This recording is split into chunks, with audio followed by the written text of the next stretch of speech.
Hi there, welcome back to Joshua chapter 5. A little bit of uncomfortable reading for you now. Verse 2. At that time the Lord told Joshua, make flint knives and circumcise this second generation of Israelites. So Joshua made flint knives and circumcised the entire male population of Israel at Gibeat Aralot. Joshua had to circumcise them because all the men who were old enough to fight in battles when they left Egypt had died in the wilderness. Those who had left Egypt had all been circumcised, but none of those born after the Exodus during the years in the wilderness had been circumcised. The Israelites had travelled in the wilderness for 40 years until all the men who were old enough to fight in battle when they had left Egypt had died. But they had disobeyed the Lord, and the Lord vowed he would not let them enter the land he had sworn to give us, a land flowing with milk and honey. So Joshua circumcised their sons, those who had grown up to take their father's places, for they had not been circumcised on the way to the promised land. After all the males had been circumcised, they rested in the camp until they were healed. Not a topic you hear a lot on. And of course the whole point of circumcision was to distinguish the Israelite nation from those around about. And recommitment to God can sometimes be uncomfortable. Thankfully, it's not normally that uncomfortable. But there are times when we have to say to God, well, I'm going to give up rights I have to myself in order to be committed to you. It's been said that perhaps other people could go a certain way, but because of my commitment to the God, I feel I can't go that particular way. Other people may be able to own a certain thing, nothing wrong with owning that, but because of my commitment to the Lord, I feel that for me in this season, it's inappropriate. It could be that other people are able to progress in their career, or they see God bless them in different ways. Nothing wrong with either of those things, and yet it is as if God is saying to us, for you at this moment in this season, that's not appropriate for you.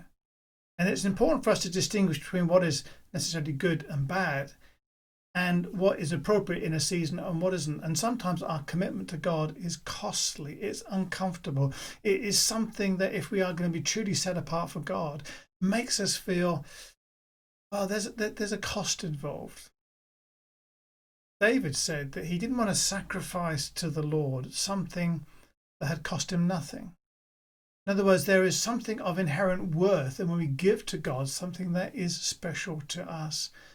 And the recommitment that God is asking for us as Christians may be costly. In the light of all that's happening around the world, one of the obvious recommitments that God wants us to make, I'm sure, is that we treat all people equally. It could be to do with colour. It could be to do with racial, ethnic background. It could be to do with social economic background. It could be to do with sexual orientation. How are we in the church dealing with folk who, for different reasons, feel they need to transgender from male to female or female to male? Our prejudice against those people created in the image of God is just as serious as our prejudice against someone of colour or of a different ethnic background. But God is calling us to recommit, and in our recommitment we may find that as we say we are God's people in this season and God's put a call on our lives, there may be a recommitment he wants us to make that is costly. If that's the case, are we willing to pay the price? Are we willing to be recommitted in a way that may be painful for us? Not physically painful perhaps, but maybe financially painful. Maybe painful in the sense of how we construe our own understanding of our own lives and how we fit into the lives of those around us, even in the church. God's calling us to be recommitted, and recommitment can be painful. But recommitment brings us closer to God and his purposes, and it's always worth it. So be blessed as you consider, what is God calling you to do today in terms of your recommitment?